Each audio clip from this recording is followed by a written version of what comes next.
Sadhguru, welcome to Yale. Thank you. What a delight, what a joy to have you here. You are among friends, and it seems that there are many who know of your work, and there are many who don't. You're a highly educated man, but I'm devoid of education, so you have to… Well, you know, as… Make some allowances for me. That's lovely of you to say. I'm so well educated, I have rediscovered a joyful curiosity. And while it is true I have many degrees after my name, as I've lost my hair and become more wrinkly, I've so enjoyed the sort of spirit of joyful curiosity. So in the spirit of hospitality, in the spirit of joyful curiosity and coming together across traditions, I would love to hear your thoughts on a number of topics. The one that is near and dear to my heart as an educator and as a physician and a pastor is this area of wellness and burnout. Physicians today, a big study came out, 54% of physicians in America meet criteria for burnout. And nurses are in the same boat, and you're here at a medical school, and we're looking for answers, and we're looking for hope. And so to those 54% of physicians who are burned out, and the nurses and PAs and nurse practitioners, all of us in healthcare, what would you say to them? If we have to bring health, either to ourselves or to others, one fundamental thing is you bring a very profound sense of wholeness into you, the various dimensions of life that we are.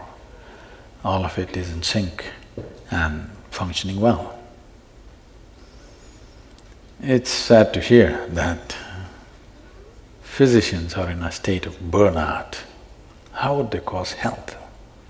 They could sell more medicine, but they cannot cause health if they are in a state of burnout. Now we're seeing, as modern medicine progresses, comes out with miracle after miracle, research, all kinds of things. But people are not getting healthy. More people are getting sick than ever before. A country like United States, which is the most affluent country on the planet, which essentially means you have a choice of nourishments. Every human being has a choice of nourishment. Most of the ailment that you see in other parts of the world are nourishment related in some way, because the needed nourishment is not there at the right time for a whole lot of people on this planet. But in a country where there is a choice of nourishment, I would say an excessive choice of nourishment,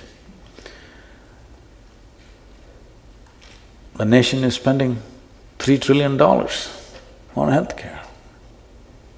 This is bigger than the budgets of major nations in the world.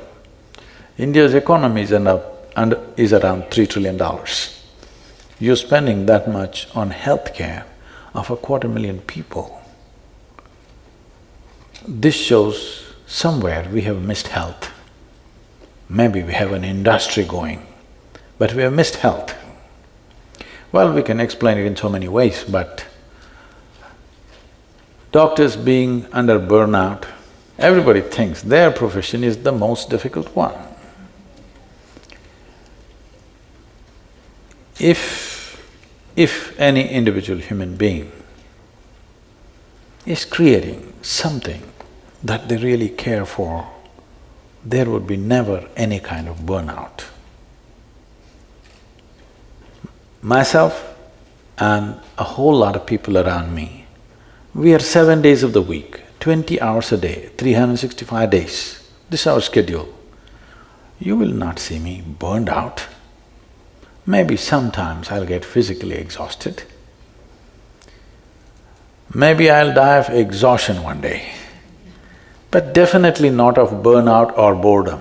Those two things will never happen to me. Why I'm saying this is, the fundamental reason why this is happening is, particularly the physicians, because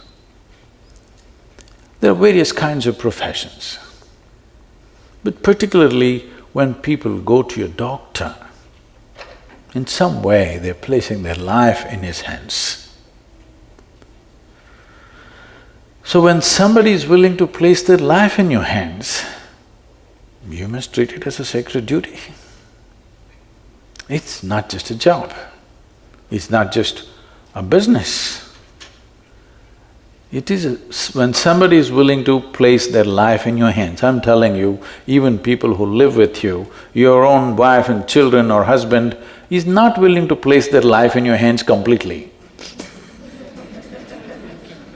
But somebody, an unknown person comes and places his life in your hands, I think it's the greatest privilege that somebody trusts you at that level, that they're willing to trust you with life. You could do right things or wrong things, knowingly or unknowingly, because nobody has figured the human body absolutely, all right? We know it to some extent. So you may do any number of wrong things, but they place their life into your hands. I think traditionally it was said like this in India.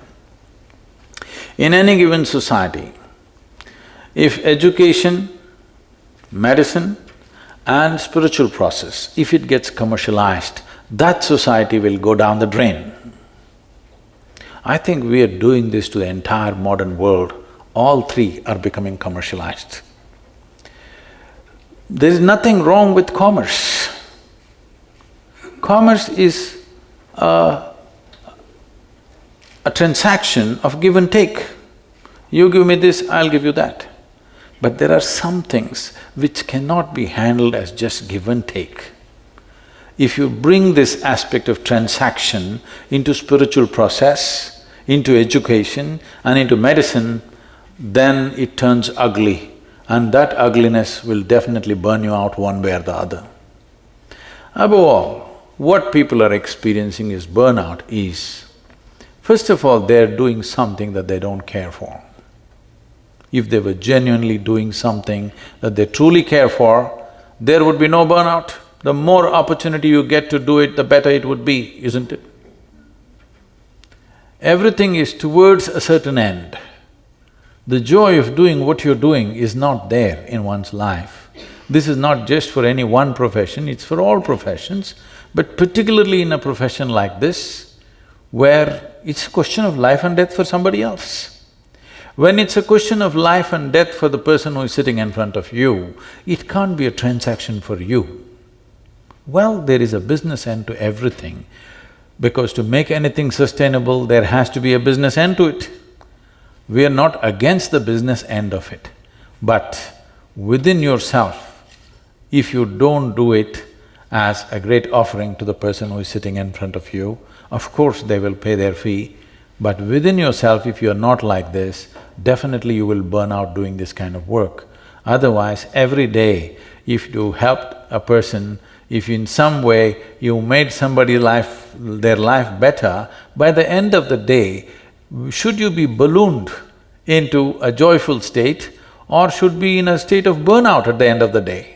It should not be a burnout. If you genuinely experienced, you have enhanced many lives around you, this is not about service, this is not about ideas of I served this, I did this. No, there is a joy within a human being when they're able to touch another life. Why you're holding a few people dear to you as family is because you believe you can touch their life in some way, you can make a difference. That is what is most important for a human being. In every activity that we perform, whatever the nature of the activity, how profoundly we can touch someone else, this is what makes the big difference. If you make a movie, you don't want to make a movie which nobody wants to watch, would you? You want people to watch this movie and come to tears, isn't it? You don't want to build a house that nobody wants to live in. You don't want to cook something that nobody wants to eat. These things you can do only because in some way you are able to touch another life through your activity. This is most fundamental need within the human being. And as a physician, you have a phenomenal opportunity of touching lives like very few other professions can do. And this should not lead to burnout, but this is happening so because we are trying to treat it like a transaction. And the most fundamental thing that we have not understood in this process is that human experience is caused from within, not from outside. Your joy and misery, your pain and pleasure, your agony and ecstasy, even light and darkness right now is happening only within you. It never happens around you. What happens within you, if you try to fix it by fixing what is around you, you will go bonkers in no time. I am surprised why only 54%. Because if you don't understand human experience is caused from within, especially medical professionals who in some way have delved into the nature of human physiology and I believe to some extent the mind, we must know that every aspect of human experience comes from within. And today, modern medicine especially, unlike the traditional medicine, is entirely chemical fixes for everything. So you understand that both health and illness is happening because of chemistry. Joy and misery is a certain chemistry, different types of chemistry. Ecstasy and agony are different types of chemistry. Or in other words, we are a chemical soup. The question is only, are you a great soup or a lousy soup? Now, if I give soup-making ingredients to all of you, do you believe all of you will come with the same kind of soup? You will come with 100 different varieties of soups. So there is something called as the skill of soup making. All of us have come with the same fundamental ingredients of life. See in how many ways we have become, and only 54% are getting burnt out. Handling life so wrong, 100% should be burnt out. So let's talk about making soup. Don't go into this area, I'm a very good cook. Okay. So we'll talk… so this soup of life, if you will.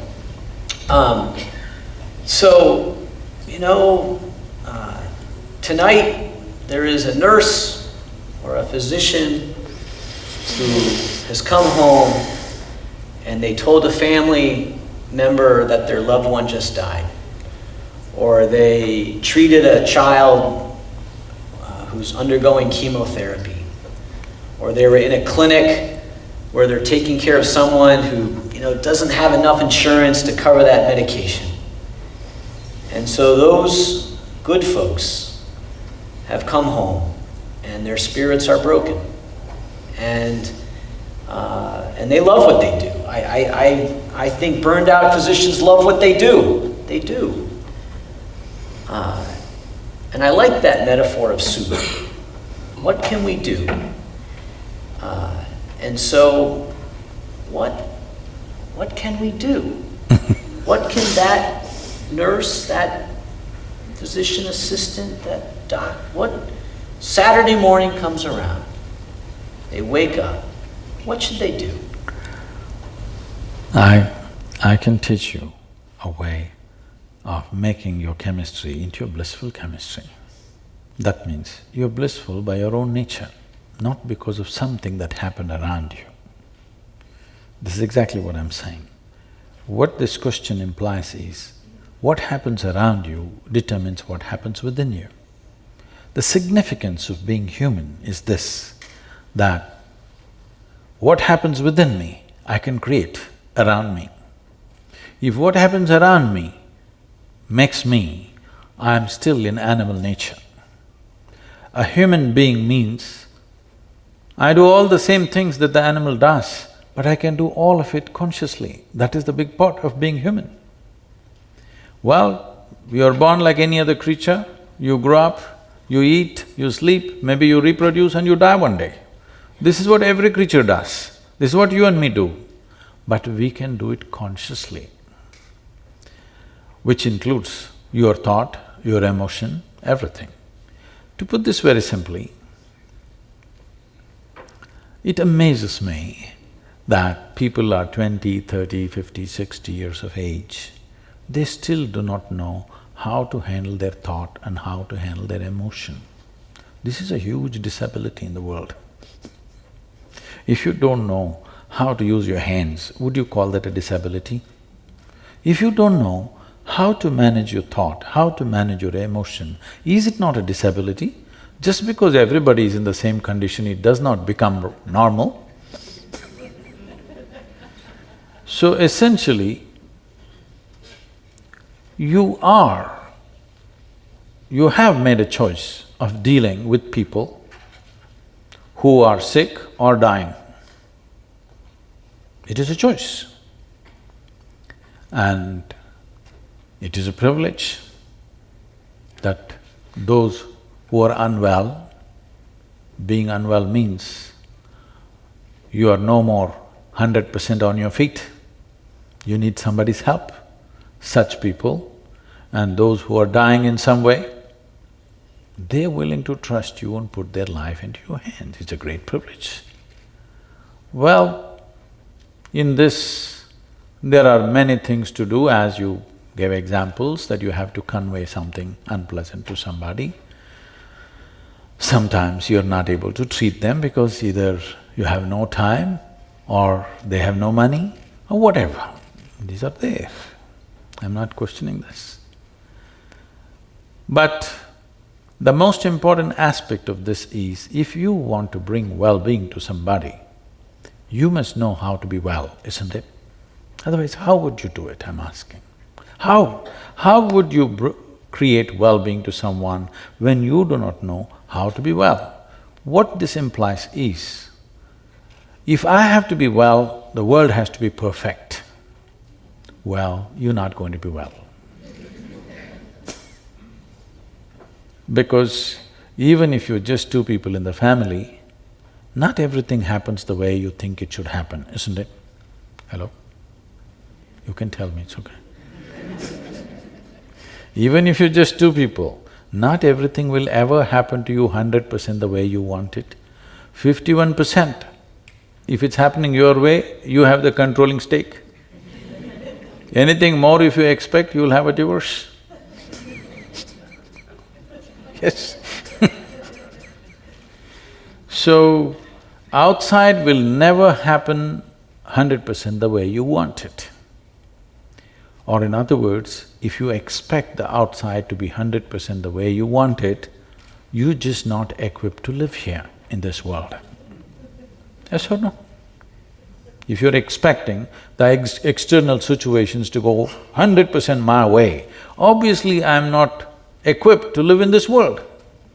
You know, we are a volunteer organization, over 4,000 full-time volunteers, over 3 million part-time volunteers. Every day somebody is coming up to me and says, Sadhguru, I can't take her anymore, I can't take it. This person I can't work with, this person. This man is like this woman is like that. I tell them, see, this is the kind of people that exist in the world. If you think what you're doing is very significant, you got to work with these people, however they are. If you want to work with ideal people, you must go to heaven and today.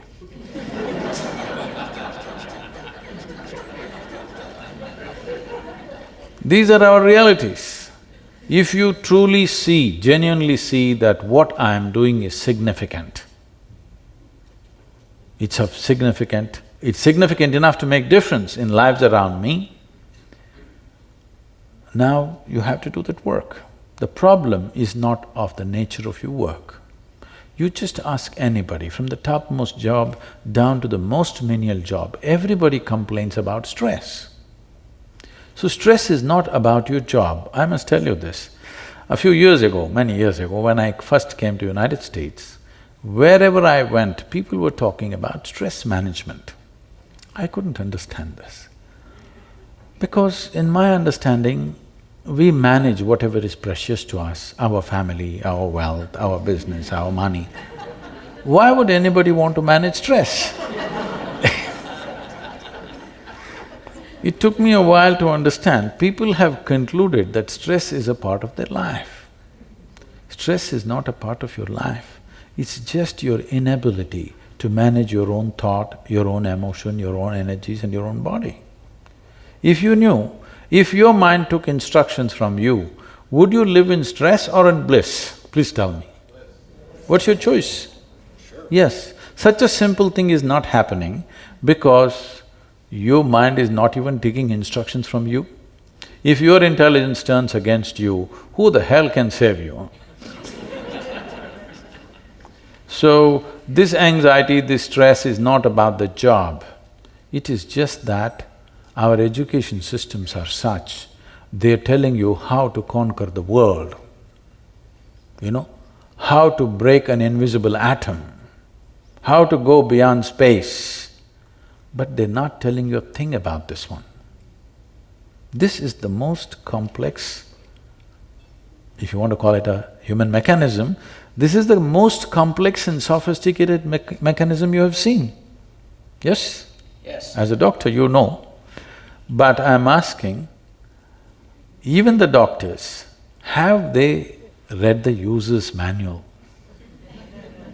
How to use this? No? Just by accident, something. When you live by accident, anxiety is natural. So, I was really interested in the title of your book, Inner Engineering, A Yogi's Guide to Joy. And those are some words that you don't usually see often so close together. I'm thinking about engineering And joy. and joy. And a yogi. There are some… And a yogi. And a yogi, right. Engineering, yogi, and I like that word, engineering. You need to know there are some really… some of the top engineers at the university are in the audience tonight. Yesterday was the engineers… Right there. Yesterday was the World Engineers Day. Yeah. So, what's the theme of… what would you say is the message of this? I mean, I think you're getting at that. Inner engineering, a yogi's guide to joy. What does that mean?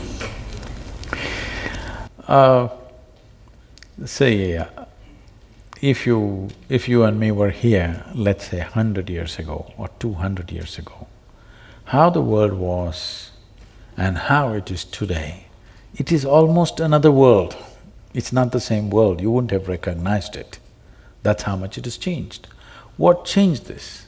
Our ability to engineer external situations the way we want it. We could sit outside and do this, but now we're sitting in this building because this is engineered for our comfort. Now, engineering essentially means making something just the way we want it.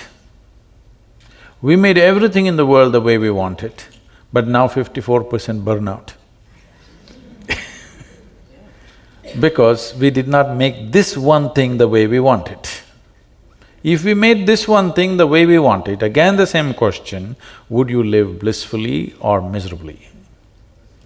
If you made this the way you want it, you would definitely make this blissful, highest level of pleasantness for yourself. What you want for your neighbor may be debatable, but what you want for yourself is very clear, isn't it? So, this is not happening because we have never approached inner well-being in a scientific manner. We are thinking something else from somewhere is going to fix this. If we want to be well, we looked up. In India, they call this Uparwala. That means the one above. I'm saying, is it true that you are living on a round planet? Hello?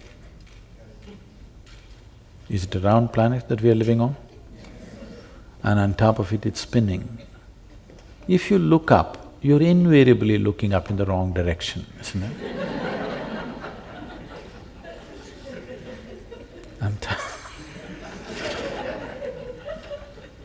You must go to Australia. to look up the right way. So I'm saying we are simply even incapable of knowing what is up and down in this universe. Is it somewhere marked in this cosmos, this side up? We not only do not know, we cannot know, isn't it? So we don't even know which is up, which is down. We do not know what is forward, what is backward. We really do not know what is east, what is west. For convenience, we made up things. But there is one thing that you can know right now, there is a perspective, there is inward and there is outward. We have been just busy fixing the outside. You fix the outside as much as you want, all you will get is comfort and convenience. You will not get well-being. If well-being has to happen, you have to engineer your interiority the way you want it. Only when this becomes the way you want, now this will be joyful. If outside becomes the way I want, there will be comfort. You have to admit this. Never before in the history of humanity, any other generation knew the kind of comforts and convenience that you and me are enjoying right now, yes or no? Huh? We are the most comfortable generation ever, but we are whining like crazy. Let's talk about the inner life and the outer life. One thing that strikes me as so powerful about your mission in the world is that you seem to successfully broker both of those worlds. Oh, you must take off the word broker. I guess, how do I say, you successfully pursue both of those worlds, if you will. The Isha Foundation educates the young and plants trees. And then you also teach people about inner engineering. And I think that could be a challenge for we in the West. We in the West perhaps love the outer world and maybe at the expense of the inner world. But I'd love to hear your perspective on that. See, all these massive projects of health, education and ecology that we are doing in southern India have mainly happened only because of an inner experience. There are millions of people who had a powerful inner experience. It's out of that we are able to generate this action. Because these massive projects are all completely done by a volunteer force. Volunteers means nobody's trained for the job.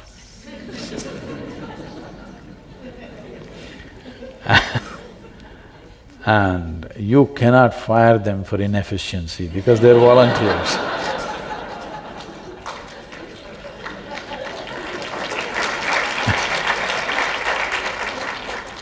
At the same time, even if they're holding a key position at any time, without notice they can just vanish. You manage an organization like this, you will go crazy in no time. That's my job.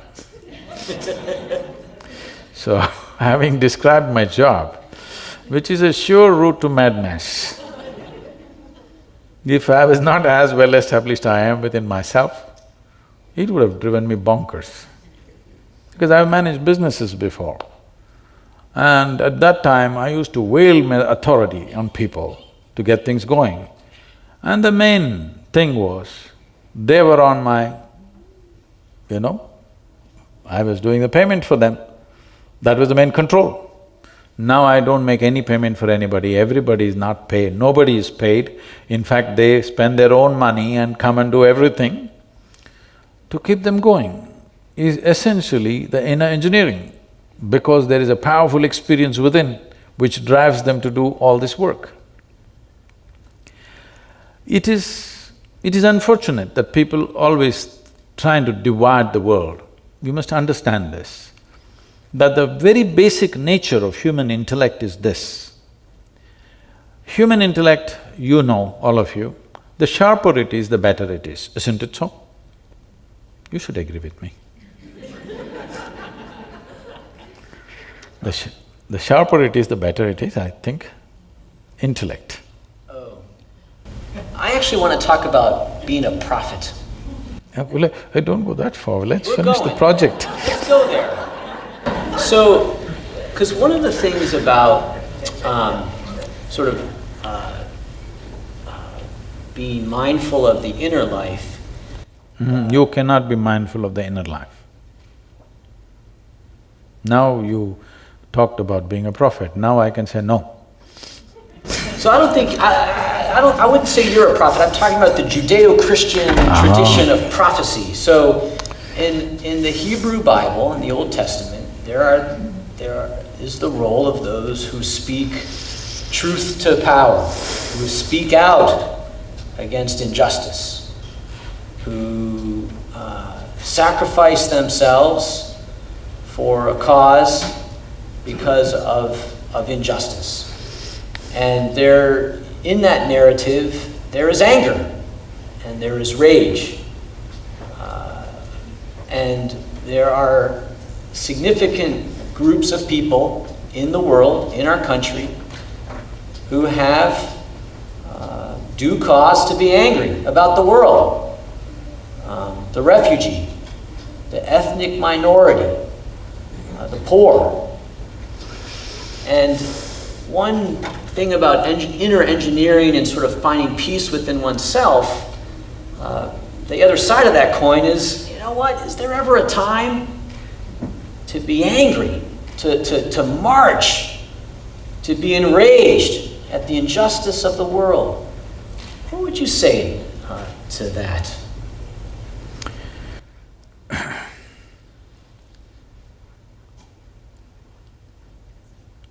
You know, Che, I know this is not a popular name in America. Che Guevara said, if you're in rage, you're one of us. I said, if you're out of rage, you're one of us. If you're really out of rage, you're definitely one of us. Because you think there is a reason for your anger, which is a wrong perception. If you look at it, people get terribly angry with their loved ones. There's a whole lot of violence within the homes because they get terribly angry with their loved ones, somebody that they're living with. And they have a good reason to get angry because she did not cook the breakfast properly, or the dog peed where it's not supposed to pee. Or I have seen people yelling and screaming and breaking their clubs on a golf course where they're just having a good time. So I'm saying everybody has a reason to be angry. Anger means just this. When you're angry, as a doctor, you know today that when you're angry, literally you're generating poison in the system, literally.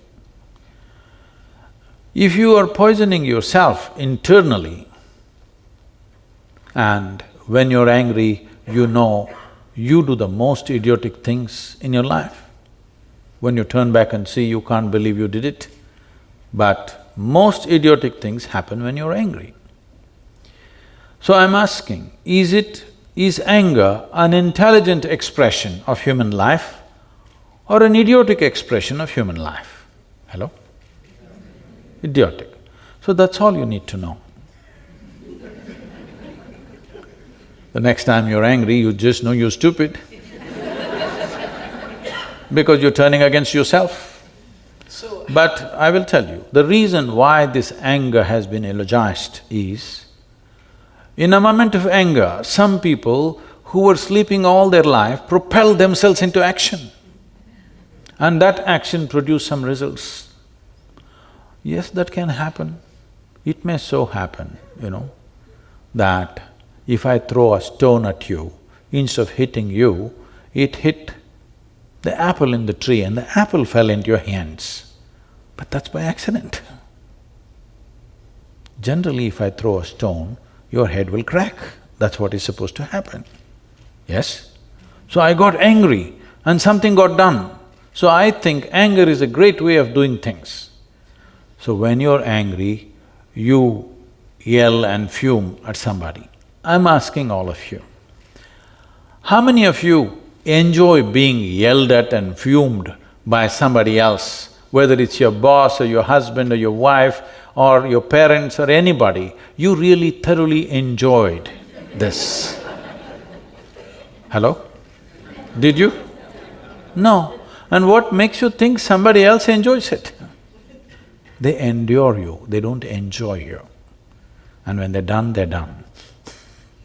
So, it doesn't matter whether the anger happened to a man that you call as a prophet, because we have a way of eulogizing everything with which we have a distance of time. Suddenly, anything which is over 1,000 years becomes sacred in most people's mind, but whatever is happening right now, however great it is, they don't have the intelligence to recognize this. People are saying the past things are great simply because everybody else is saying it, not because they truly recognize. But we are coming to a time, if you don't do it, your children will do this. That is, a time is coming in the world where unless it makes sense, it doesn't matter from what source it comes from. Even if God comes and speaks here, the next generation will reject it unless it makes sense to them. This is a good development because instead of authority being the truth, truth is becoming the authority. It's a good way to go. But once this happens, questions are going to rise, all kinds of questions. With all due respect to every religious tradition on the planet, I come from a land which has immense traditions, unbelievable. Most people in the world, most Indians are not even conscious of this. How many traditions, how many ways are there in that land? When Mark Twain came to India, he said, anything that can ever be done either by man or God has been done in this land, because the exploration is so incredible. But with all due respect to all of them, I say this, that if you raise three fundamental questions, 90% of the scriptural knowledge on the planet will collapse. I'm sorry, but this is the truth. If you ask three pertinent questions, you will see 90% of the scriptural knowledge on the planet will just collapse, it can't stand scrutiny. So what are the three questions? You are not a scripture, so why should I? Oh no, you said ask three questions. Yes, the fundamental questions. If you ask, simply, the fundamental thing is this: you don't know where you came from, you don't know where you will go. You can believe. If we work hard enough on you, we can make you believe anything. You must know this. I was just talking to a group of people in Nashville, Tennessee, where our center is. I was just telling them a joke. In the joke, I referred to God as Him. Immediately a few ladies stood up and said, "Do you believe God is a man?" I said, "Whoa, whoa, whoa, I know what I've gotten into, you know." I said, "I was just telling you a joke." He said, "It doesn't matter, you said Him." Now this is a debate in America, is God a man or a woman? I think this time in the election they're trying to settle that issue.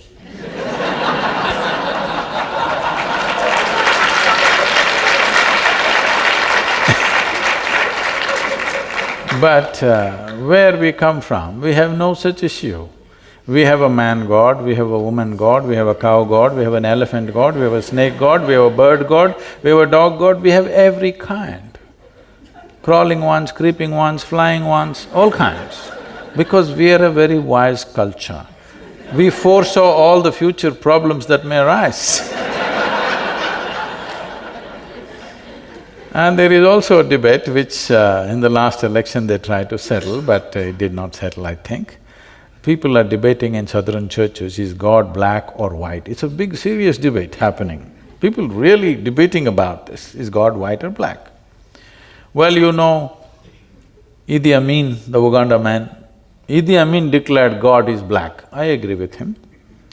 As if a white man can have a white god, why can't a black man have a black god? But these people do not know, because in these parts of the world, only messiahs, prophets, sons, others came. They don't know. In India, we know God is brown. Yes. Because God himself visited India 9 times. Are you aware of this? You didn't know? God visited India 9 times, himself. Indians are very proud of this because God visited us himself 9 times and he sent his son and messenger and others to other places. I keep reminding them, that's because God wanted to do the job hands-on with Indians. He couldn't trust anybody else with Indians. He came 9 times and he failed.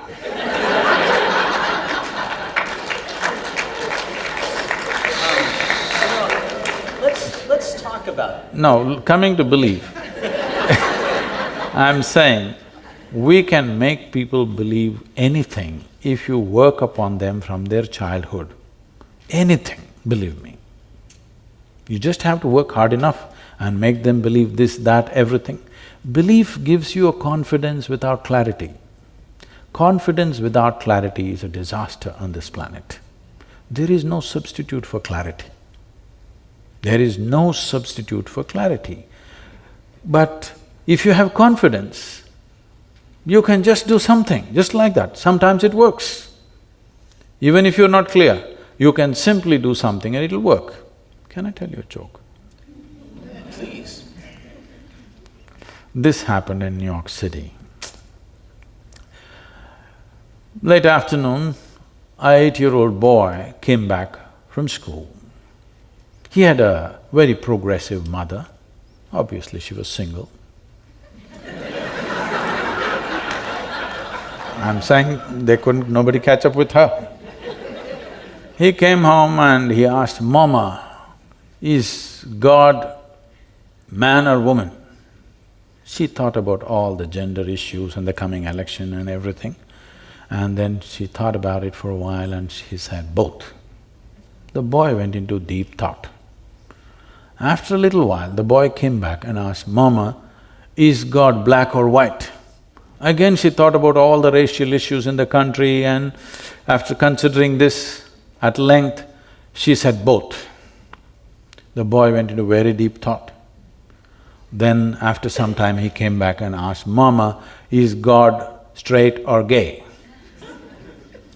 She again thought about it and then she said, "Both." The boy jumped in joy, I got it, it's Michael Jackson."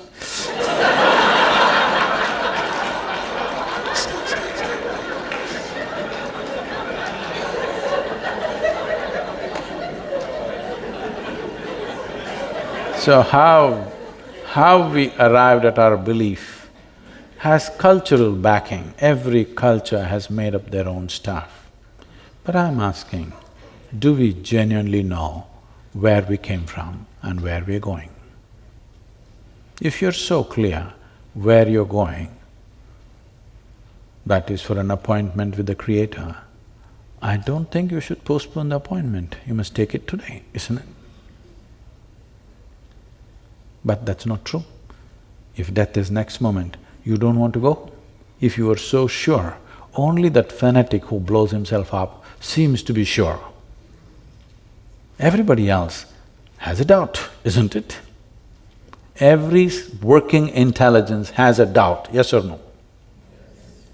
If you have frozen your intelligence with overriding belief systems, then you're going. Every other working intelligence, if death is next moment, there is hesitation or no? For sure, isn't it? Because you really don't know where you're going. You can believe what you want, but you really do not know. Belief is of social significance, to some extent of psychological significance, but existentially it means nothing. Can I ask your thoughts on this? In some ways, in many ways, we are the inheritors of our traditions. and they do influence us and shape us. Is there a positive role for the traditions from whence we come? For example, if I'm going to try to inner engineer my inner life and try to get some direction and meaning and faith and hope and values, I can't do it alone. And there are rich traditions, Hindu traditions, Judeo-Christian traditions, Muslim traditions that give some context, some meaning, some structure upon which to anchor my life. What do you think about that? Do we throw away all the traditions and inner engineer our lives, or can we use these traditions? As you said, to anchor our lives, now that is the decision that every human being has to make. Do you want to be anchored or do you want to set sail? That is a decision that everybody has to make. If you're looking for confidence, if you're looking for stability, then you have to anchor yourself to something. If you're looking to go far, then anchoring will not help. Traditions, all traditions, with all due respect to all of them, particularly traditions that are coming from India and also elsewhere. I'm not in any way an expert to make a comment on the traditions that you're talking about, but essentially tradition means this. What somebody did yesterday is today's culture and tradition. What you do today is tomorrow's culture and tradition. I'm asking you, how much of what we're doing today in this world and in this country is consciously cultured? But all the rubbish that we do will become tomorrow's culture and tradition of this land, isn't it so? Hello? I'm saying, do you believe that people who lived here 1,000 years ago were such superhuman beings, they did everything perfectly and you're doing everything wrong? It's not so. They were also just people like you. We have a way of elogizing everything with which we have a certain distance of time. But are they of no value? Not true. There are a whole lot of things that we as human beings simply know today, which is thanks to the traditions in which we have grown up. We cannot say no. But if you want to know this life, which is myself, no tradition is… Tradition can inspire you, tradition can put you in a direction, tradition cannot take you there because this has to happen now, to you. Only then it's a living reality for you. Otherwise you will read in a book and believe it. But how do you know this works?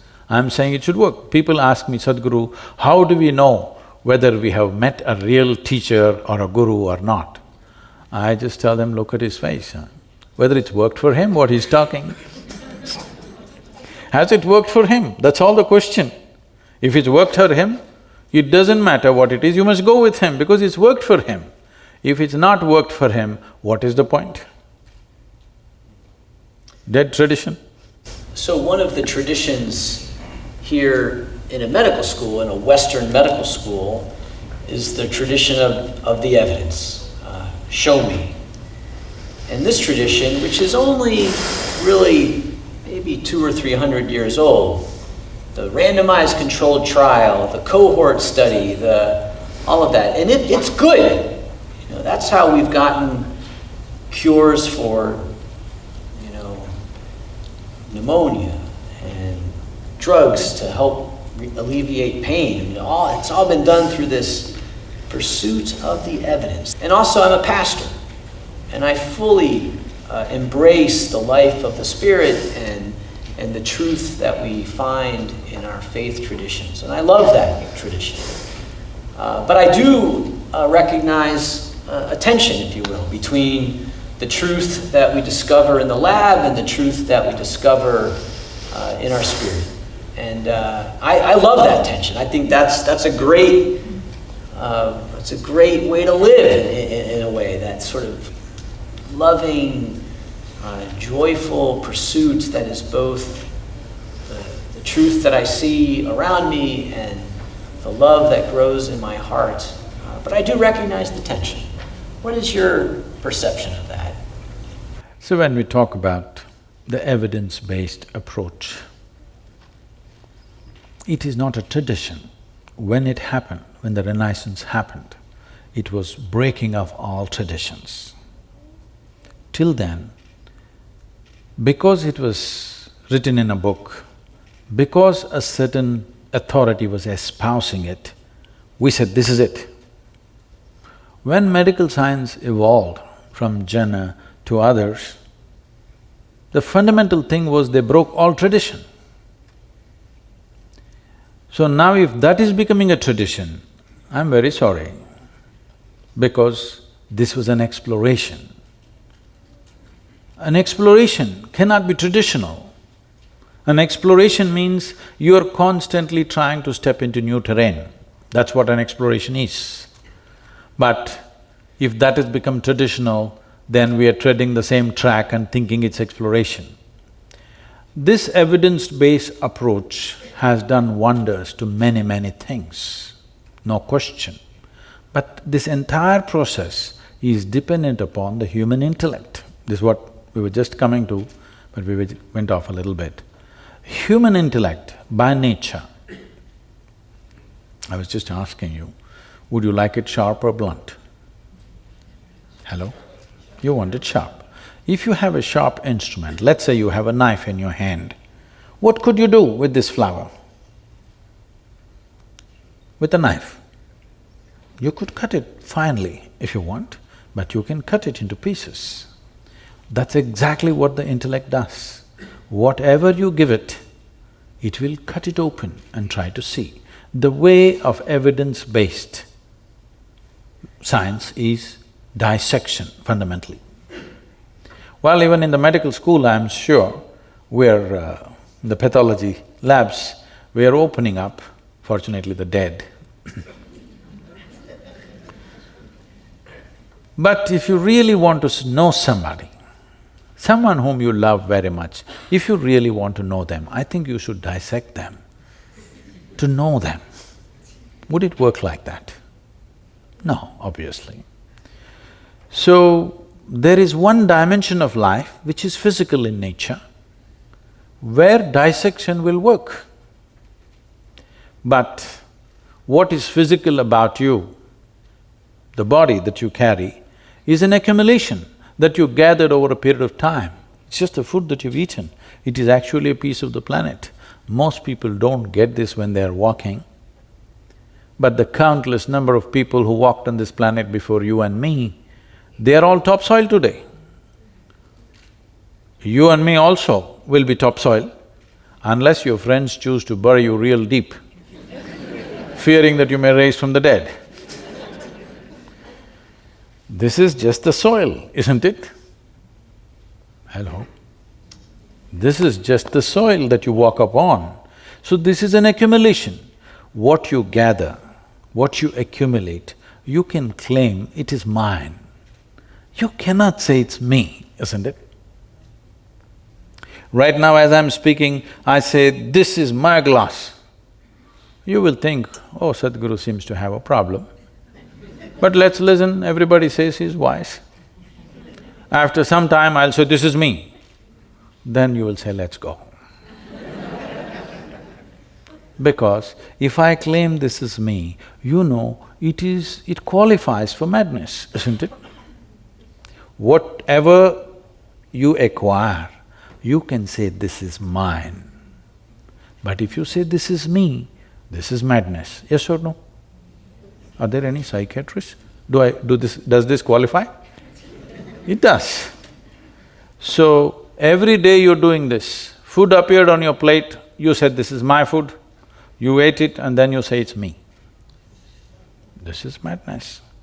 But you have enormous company. And we believe in democracy. Whatever the majority says must be right. So, it is going on. But the moment you believe something that is not you as yourself, you kind of lost it. You derailed from life. So turning inward does not mean dissection. Turning inward does not mean contemplation, because the content of your body and the content of your mind is an accumulated substance, isn't it? You gathered it from outside. What you gather from outside can be yours, but can never ever be you. So we're talking about inner engineering, not as twisting and turning the body, not about taking on new attitudes of love or generosity, compassion, whatever great values and emotions that a human being can have. I see all that as a consequence of a certain way of being, rather than looking at it as a means to get somewhere. Everywhere people are talking about whatever… See, if you deprive somebody of something for a period of time, simple qualities will raise to heaven.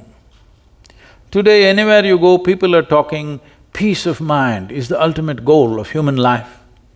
Why? Because they've freaked out in their minds. Why would peace be the highest goal? Because you're talking about Judeo-Christian thing, the origin of where it came from. I happened to be in Tel Aviv. I was to get there that morning and speak at 6:30 in the evening. I was flying in from Atlanta.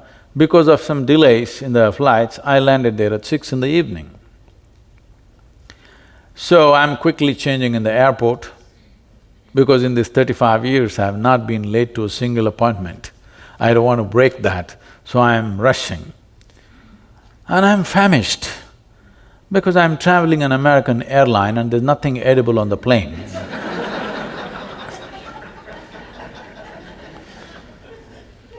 I'm super hungry and I rush to the venue. And to my joy, I find the talk is in a fine restaurant. Life can't get better. So as I went in, people are greeting me and one man comes up and says, "Shalom." I ask him, "What does it mean?" He says, "This is the highest way of greeting." I said, "Well, that's your opinion, but what does it mean?" He said, "No, this is the highest way of greeting." I said, "That's all right, but what does the word mean?" He said, "It means peace." I said, "Why would peace be the highest way of greeting unless you're born in Middle East? In South India, you come up to me in the morning and say, 'Peace.' I'll say, 'What's wrong with you?' I'd like to get back to the practice of medicine just for a question, really. I tell my gang, whom I adore, my residents, my students are close to my heart, I adore them. All gangs are like that. And I say, medicine is easy. Medicine is easy, but healing is hard. Because in medicine, we have our potions, and if we don't know an answer, we do a test, and if we don't know what the test means, we consult somebody, and so medicine, in some ways we can distill it down, can make it easy, but healing is really where the art of medicine lies. And healing is where the spirit and the love and the suffering and the treatments and the surgery, that's where it all comes together. How would you propose that we adopt a healing attitude? How do we bring the spirit of healing into the experience of the bedside? Please, all of you, don't be offended by what I say, but you must look at this properly. If I don't, but if at any time, if it becomes necessary, I must go to a hospital, I just want efficient treatment. I don't want love. Because I'm not deprived like that. Now, unfortunately, we are creating a population where everywhere people are talking about love. We are deprived like this because early age deprivation of love will tell right through your life. It is very important, we need to understand that there is something more to this life than the acquired body. We have a body which we acquired, there's something more. There is a whole tradition in India, unfortunately, it's rapidly vanishing because of variety of changes that are happening in the society. Otherwise, how a mother should deal with the child till the child is 4.5 years of age. In the vernacular languages, it says that she should wrap herself around the child in every possible way. Not because the food that you give the child, the milk that you give the child is not the only nourishment. The child needs to be wrapped with motherhood. Then only this child will grow as a full-fledged child, otherwise it will grow as a deprived child. But modern societies, we are going to a place which is almost impossible to deliver this. It's simply not possible in the way we have structured our families, it's simply not possible to do that. So, having said that, when people come to a hospital, they should just look forward to efficient treatment. Now we are looking for love. We should have found it somewhere else. At least we should have bought a dog if you couldn't find anybody. Dog is… if you get yourself a dog, 12 years guaranteed love affair. Guaranteed.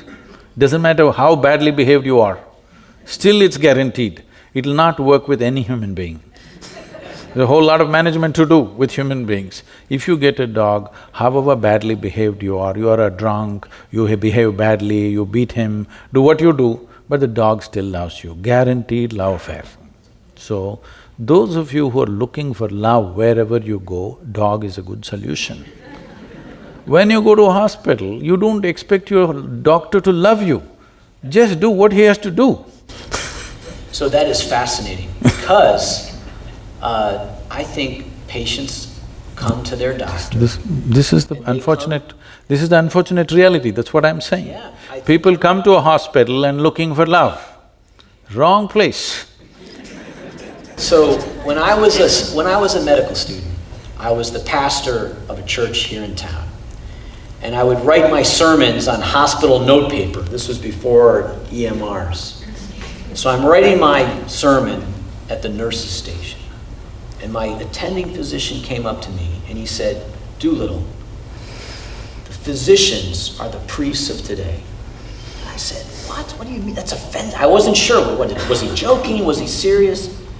And he was serious in the sense that people come to their doctor and they have pain. And maybe it's back pain, maybe it's pain in their heart. And I think people come to their physician and they look for absolution, acceptance, forgiveness. They look to feel well again. And perhaps the critique of modern medicine is that we are trained to give a pill. But people want more. And it's interesting that you bring this up, that in modern medicine, the expectation should be efficient care, safe care. And that's what we're trying to do too. But I do think there is a healing. It's a world that maybe the world is becoming more secular and they don't know where to turn. And so people look to their healthcare provider for all of it. What do you think? Say, it's not about being secular or non-secular. A whole lot of human beings are feeling lonely. Yes. Right from their childhood, they have suffered loneliness. For a variety of reasons, changes have happened in family structure, changes have happened in the social structure, the communities of the past have broken, so there is a certain loneliness where even if they go to their car mechanic, they want to be loud. You must go to your physician just the way you went to your car mechanic, somebody who knows how to fix the car. That's important. Whether he loves you or not is not your business. But when you talk about healing, there's another dimension. We're preparing people like this, I'm bringing up hundreds of people. where we have identified in the yogic culture, in the yogic science, the fundamental life energy manifests itself in 5 different ways, 5 fundamental ways. These 5, out of these 5, this is called as pranavayu, samanavayu, apana, udana and vyana. In this, there is one dimension called samanavayu, which is very healing. So, before we introduce any kind of medical knowledge to a person, we put them on very serious inner work to generate a certain level of samanavayu, where a physician develops such a level of vitality, if he walks into the room, everything should light up. This is very important. Physicians are walking into the patient's room with a grave face. Grave is one thing that you should not point at when somebody is sick. Grave is one thing that you don't show a patient. A physician should generate such a level of vitality and life and healthfulness about themselves, anything they touch will get better naturally, not because of love, not because of compassion. People, yesterday I was being interviewed by a young lady and she said, Sadhguru, we must… everything should happen out of compassion. I asked her, are you married? She said, yes, my husband is waiting in the reception. I said, suppose when you go there after this interview, you realize that your husband married you on a compassionate basis. Would you like it? She said, no. Then why do you want it for me? I don't need it too. So, can I ask you, so for the Isha Foundation,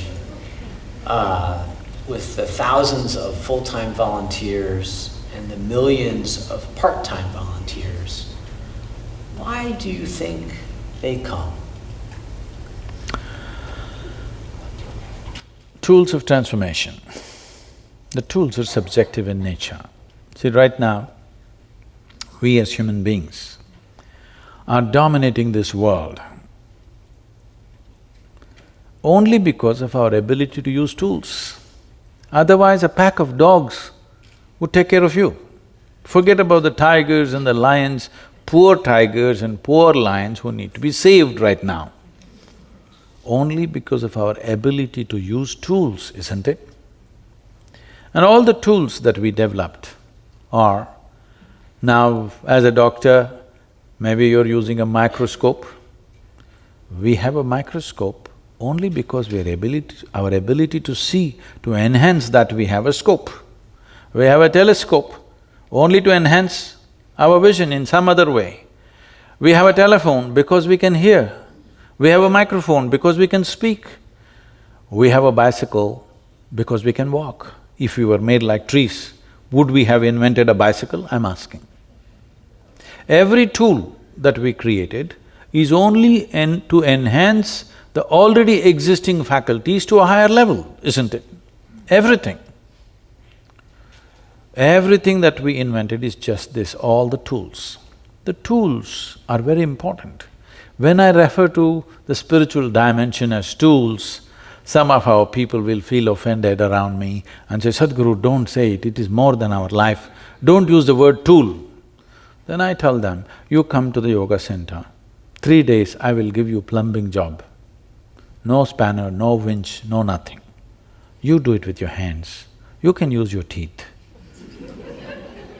You will see all your 10 nails will be gone, then a few teeth will be gone after 3 days, then you come to me, I will give you a spanner. Will you worship the spanner or no? I'm asking you, will you worship the spanner or no? It is the tools. Similarly, to turn inward, to extend dimensions which every one of you have known peace in your life at some moment. Hello? You must tell me yes or no. You have known joy in your life? You have known bliss in your life? You have known ecstasy in your life? Love in your life? You are capable of all these things. Only thing is, it's not sustainable. One moment there, one moment here, one moment there, one moment here. This is the only problem, isn't it? Suppose I gave you a tool subjective tool with which you can remain blissful every moment of your life. Is it of great value to you, I'm asking? So, these millions of people, they have tasted the tools of transformation. One thing I have done to them is I have confused the hell out of them. So what is that tool of transformation? How would you describe This is the first tool. First thing is you must get confused. Yes, because you're talking about anchoring, that's why I'm saying this. Confusion means you realize that you do not know, isn't it? I'm asking, with all this exploration of science, do we know even one single atom in its entirety? Hello? Do we? No. Then what's our problem in saying we don't know? I do not know is an immense possibility. Now you're trying to destroy I do not know with all kinds of beliefs. Why don't you say I do not know? If you truly realize I do not know, your intelligence will be in an active and super alert state every moment of your life. The moment you believe, it sleeps. It lets you sleep. But people are not willing to go through this. They want something. Tell them something, they want to believe and say, I'm fine, I want to sleep tonight. No, I do not know. If you see I do not know, the longing to know, the wanting to know, the seeking to know will happen to you. Everything that you do not know, you just believe because somebody said so, even if it is true. Right now I'm going to tell you what is the truth, but it's not in your experience. So what is the options that you have? You can believe me or you can disbelieve me, isn't it? If you believe me, you will not get any closer to truth. If you disbelieve me, you will not get any closer to truth. It is just that if you believe me, you will have a positive story to tell. If you disbelieve me, you will have a negative story to tell, but you will not move an inch existentially. Psychologically, it will give you comfort. So this is something you must decide. Are you looking for solace or are you looking for a solution? If you're looking for solution, then you need tools to turn inward. If you're looking for solace, believe something. So if the first step is, I don't know, what do you do then? What happens after that?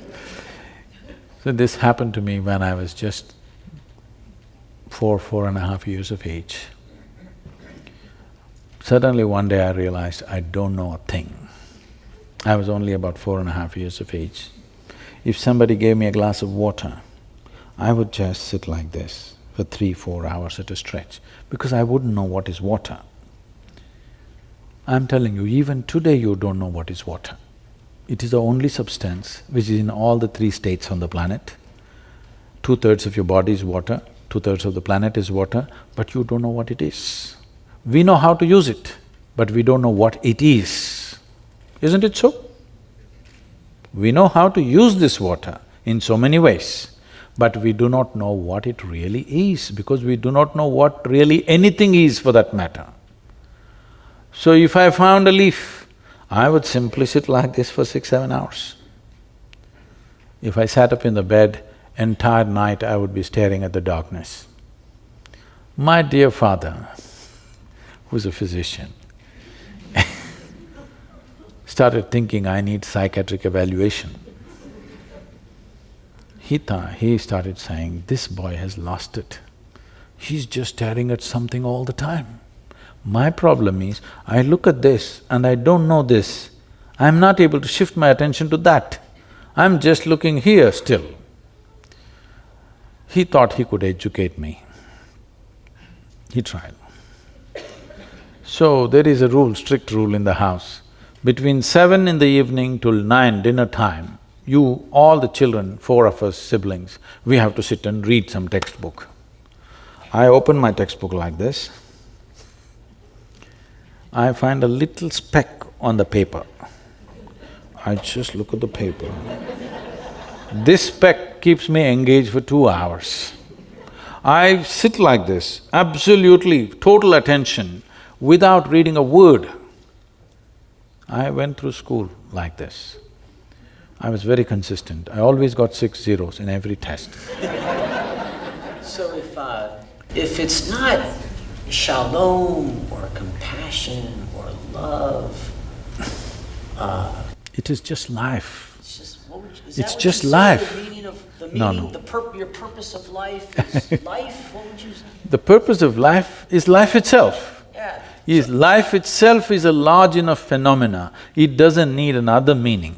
Only because human beings have not experienced life. They are just a bundle of thoughts, emotions, ideas, opinions, identities and prejudices. Because of this, they're looking for a meaning because their psychological scape has overshadowed the existential life that they are. Right now, all that they're experiencing is a minimalistic mind, not life. If you look at life, what is the nature of life? As you sit here, we are breathing, for sure. Hello? Those who are not will need medical attention. We're breathing. Breathing means, in some way, this life is in communication with the entire atmosphere. In fact, this green, Project Green Hands of planting trees, the entire movement was instigated like this by me. I took a bunch of people, about 3,000 to 4,000 people came, I said, all of you should come.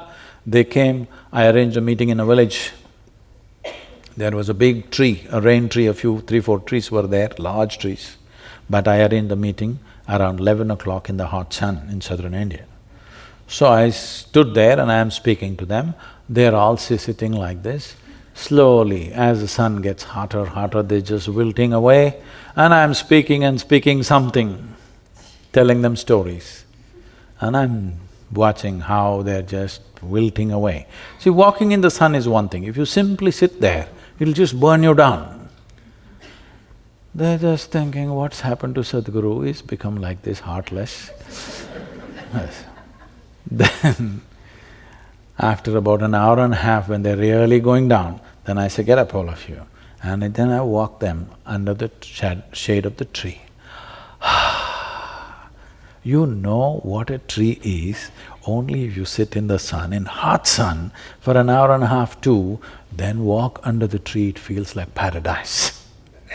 They all, I made them sit down and said, see, what you exhale, the trees are inhaling. What the trees exhale, you are inhaling. Look at this, one part of your lung is hanging out there. And I created a process with which they could experience this. They just sat there like this with tears in their eyes. And that is it, Project Green Hands, 27 million trees they've planted. Yeah, now nice. You can't stop them. Yeah, nice. They're planting and planting because now they see it's a part of them. Is it not true that you exist here as a part of everything else? It is just that it's a privilege. Though you are a speck in the universe, less than a speck, still we are given an intellect, we have given senses of perception, we can experience this like an individual. But in reality, if you observe yourself, you cannot exist by yourself even for a nanosecond, isn't it? The entire universe is supporting you. So the only way life can happen is an inclusive way. So yoga means just this. The word yoga means union. Union means the boundaries of what is inward and outward, you took it away. There is no such thing as you and the other. If you sit here, we can do an experiment actually. I don't know if time allows. If you sit here and suppose for one moment you experienced all these people here as a part of yourself, like you experience the 5 fingers of your hand. How is that possible? Well, what is this body today? Yesterday it was not your body, isn't it? It was food. Today it's become body. So something that is not you became you. How? Right now there is water, this is not you. If I drink it, does it become me? Definitely does. So what is it that I have done? I included it into the boundaries of my sensations. What is within my boundaries of sensation, I experience as myself. What is outside of my boundaries of sensation is not me. Now, the yogic system, we developed a way that if you keep your energies in a certain level of exuberance, now you will see your sensory body will expand. If your sensory body became as large as this hall and you experienced all these people as yourself, after that, do I have to tell you, love them, don't hate them, don't kill them, don't harm them, be compassionate? Would teachings be necessary for you?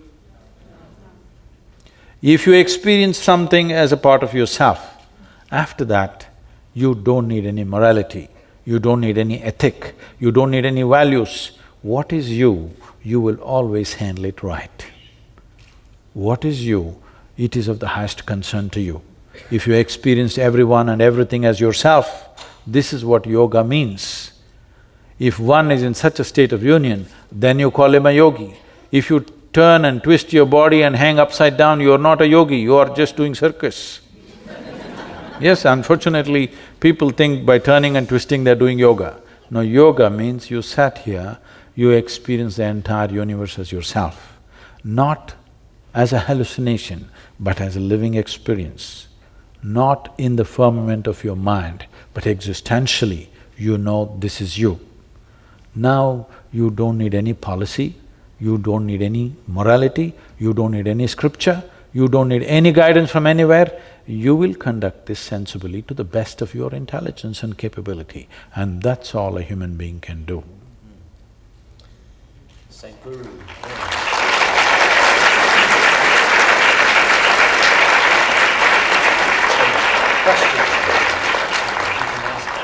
So, we have a few minutes for questions. Does anybody have… Go ahead. My question is touching back to the point which you brought up about the belief. Can you tell a little bit more about what's the difference between belief and faith? You're trying to gather more information. As much as I can in 1 hour. That is the biggest problem. You can gather as much as you want. You could go… if you gather a lot, you will become fat. But you will not feel enhanced. The only thing that every life is seeking is to enhance itself to its fullest possible level. Whether you take a worm or an insect or a bird or a tree, all of them want to become full-fledged life. Only problem is, we know what is a full-fledged worm, we know what is a full-fledged insect, we know what is a full-fledged tree, but we don't know what is a full-fledged human being. Now you think by acquiring more and more, I don't know what information you gathered, but by acquiring more and more, you will not become more. It has not happened, isn't it? People thought by acquiring money, by acquiring wealth, by acquiring knowledge, they will become more. They have not become more, they're still hankering for the same things. So, by acquiring more information, you will not become enhanced. It is just that if you approach information sensibly, you will become more hungry. If you approach information as a way of projecting yourself as better than somebody else, then you will think you have attained to something. This is what happens by acquiring information. Only in comparison it's valuable. If you have certain level of information, you need somebody around you who doesn't know it for you to be looking smart. Yes. Today it's become a fashion. Before they go to a dinner party, they will Google out that galaxy Z67, how many million light years is it? So when you go to a dinner party, just like that casually you throw around, you know the galaxy Z67, it is you know how many light years, this many light years. Who the hell cares? Because we don't even know in our experience what is a light year. It is only a mathematical calculation. It is not really anybody's experience. There is no human being on this planet, past or present, who's ever experienced a light year. There's no such thing. It is only a mathematic calculation to somehow come to terms with the immeasurable dimensions of the existence. We try to somehow quantify it so that it comes into our understanding, but nothing comes into our understanding. As science explores more and more, it is only getting more confounded. The only reason why science is surviving is because it's throwing out useful technologies on the side. If that was not there, science is far more confused in 100 years of exploration than it ever was before. But that's a good sign. If they had made stupid conclusions, there would be one more religion. Science is confounded today. The top physicists in the world are saying, we not only do not know, we know we will never know. This is a good sign, because this means your intelligence will remain on an explorative mode all the time, on an active mode, not in a sleep mode.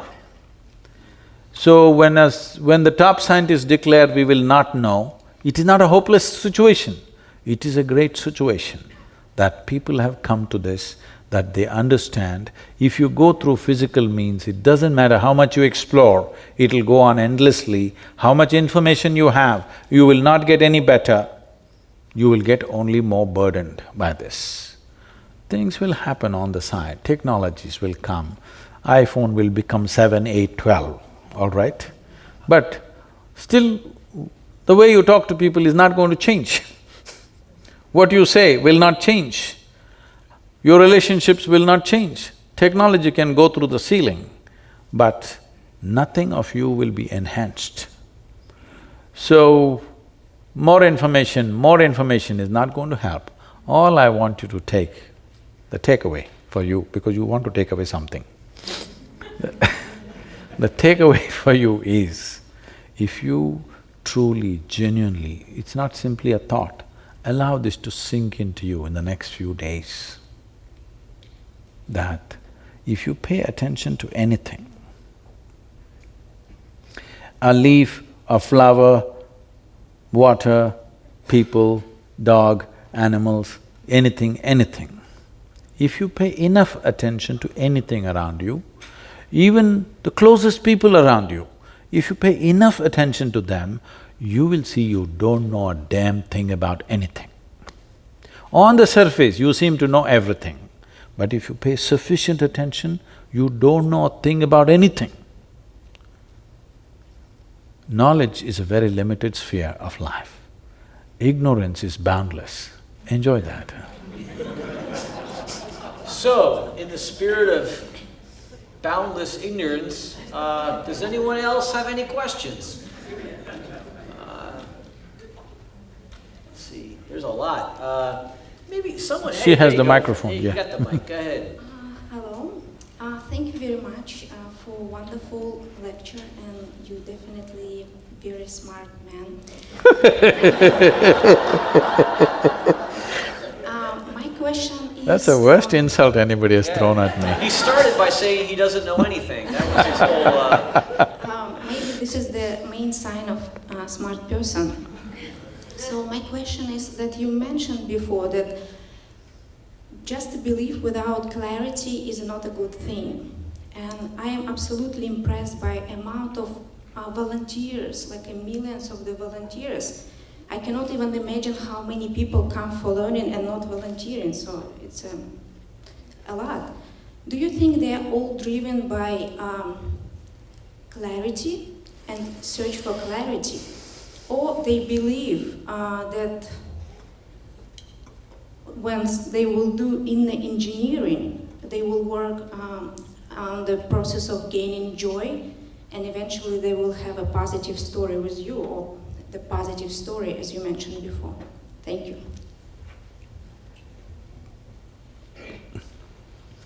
See, if for any human being to do something, either it should have worked for them, or it should have worked for somebody around them. If you want to buy a car, either you will test drive it and see whether it works for you, or you'll ask the opinion of your friend who is driving that particular car, is this being good for you? Yes or no? So I must tell you, as a rule, for the first 21 years of my existence as a teacher, as a rule, I never appeared in the media, never once. To a point where media started writing about me, he's running some kind of a secret school. Because I refused to meet the media, no advertisement, no any kind of posters, not even a brochure, only by word of mouth, millions of people came. Because once it works for somebody, they want it to work for their family, their friends and things, that's how it happened.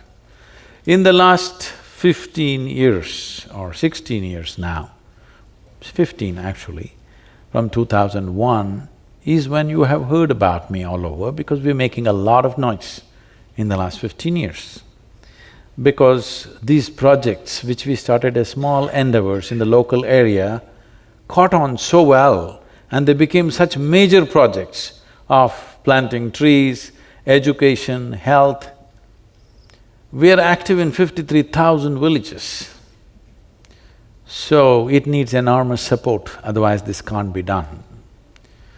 For a non-religious movement, which doesn't offer any miracles like this, never before, as I know in the last 200, 300 years, never before a spiritual movement has caught on this kind of following, where no ticket to heaven, no miracles, no any kind of stuff, only thing I'm telling them is badgering them that you are the source of all your troubles.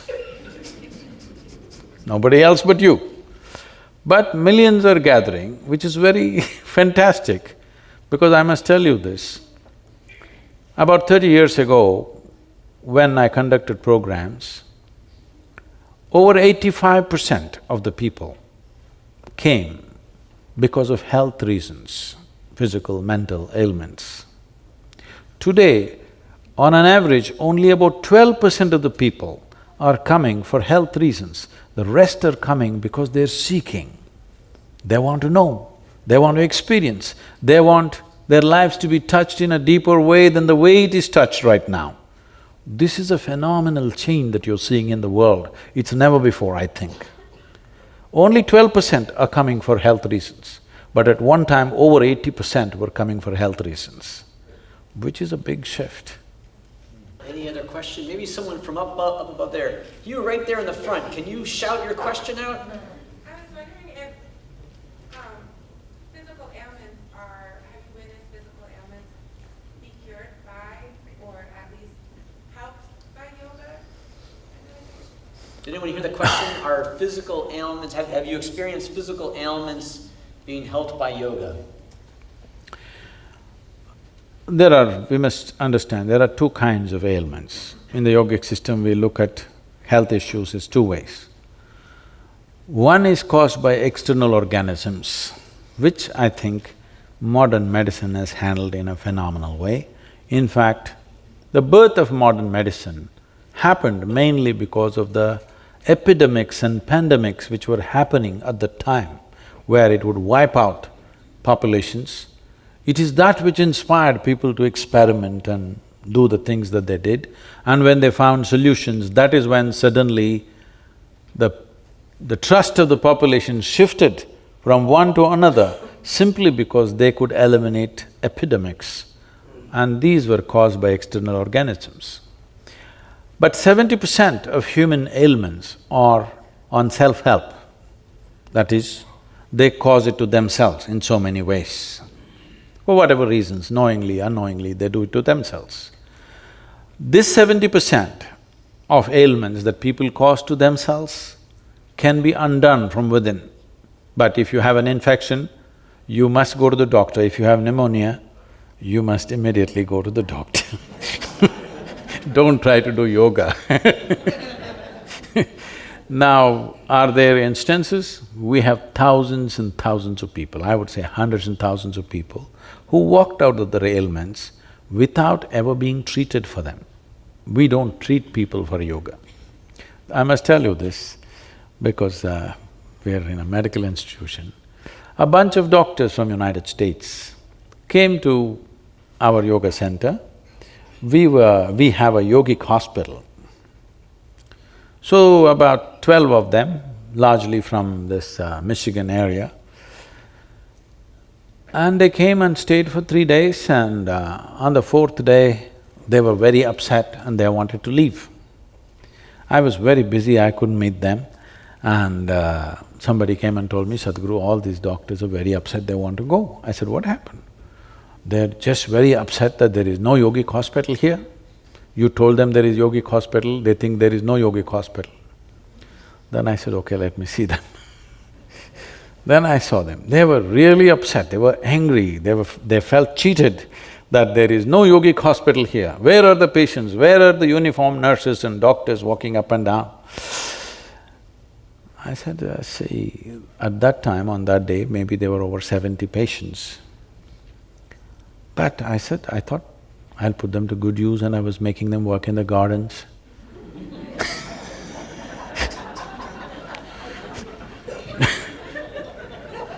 Nobody should ever understand sickness is a reward. They must want to get out of it as quickly as possible. Right now, we're treating patients in such a way, people would want to be sick whenever they want attention. Not just that, one important part of the yogic treatment is what is called as bhuta shuddhi. This means sinking and purifying the elements within you. Water, earth, water, air, fire and space. These 5 dimensions you can work on. This is the fundamentals of yoga. So one of the most important thing is, I want them barefoot, with open hands, to work in the garden, to just get in touch with the earth, be outside, get in touch with the air, water, earth. Half the ailments are gone. Treatment is there a little bit. Rest is all just connection with the world around, because this is a composite of all these things. You remove yourself and keep yourself in a completely alien atmosphere where you're not in touch. You're 4 inches above the ground all the time. You will lose contact with what makes your life. It's the very soil which you're carrying as your body. Is it not important that it needs to be touched with its origins? No, you're looking up. No, your life happens from this planet. There are other dimensions to it, of course, but physical health and the physical nature around you are very closely related. If you don't connect them, health is an accident for most people.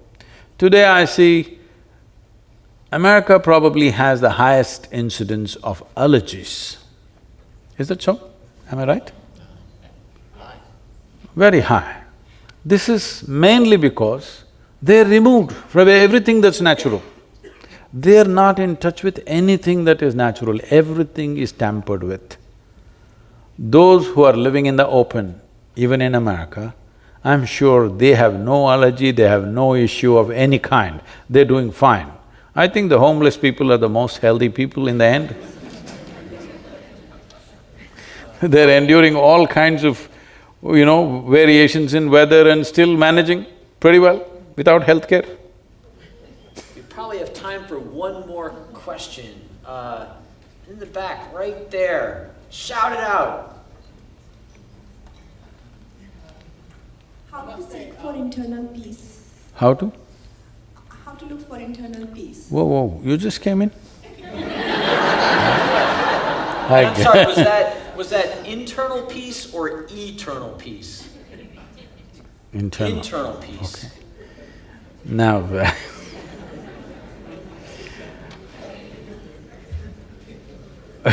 we've gone through this anyway. Whether it's peace or happiness or joy or love or whatever, it can only be internal, it can't be external. Now, there are many ways to address this, but one simple way is just this. You just have to learn where the keyboard is for this big computer of your mind. Right now, you don't know where the keyboard is, you're punching it somehow, something works. No, If you know where the keyboard is, you would type out the right things, isn't it?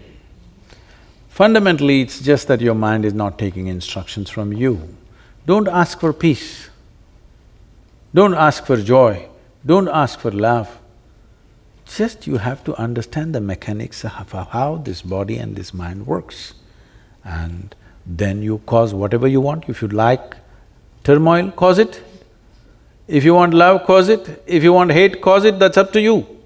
But I trust you that if you are capable of causing pleasantness or unpleasantness within you, you will choose the highest form of pleasantness for yourself. I trust you on that one.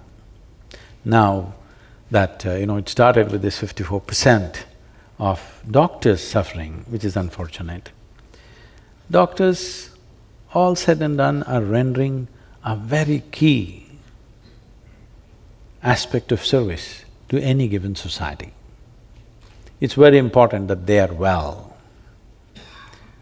I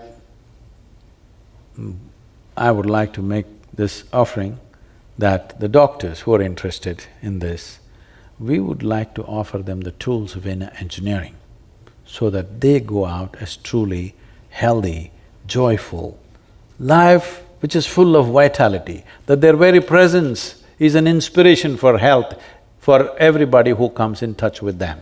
This must happen. Otherwise, what are we talking about health? We're talking medicine. Medicine is a business. Health is an aspiration for every human being. If this fundamental aspiration is not fulfilled, you cannot lead a human being to any other aspiration. Right now there is some trouble in your body, I will talk about enlightenment. Are you interested, I'm asking? No. Your back is aching, I will talk enlightenment, you're not interested. Will my backache go? That's the only question, isn't it? Because body has this power. Unless you keep your body in such a way that you don't know whether it is here or not. This is what yoga means, that your body becomes like breeze. If you sit here, you don't know whether your body is here or not. Otherwise, if you sit here for 1.5 hours, your body says, I must go to the bathroom, your body says, I must drink, your body says, I must do something, because it is in a state of compulsive needs.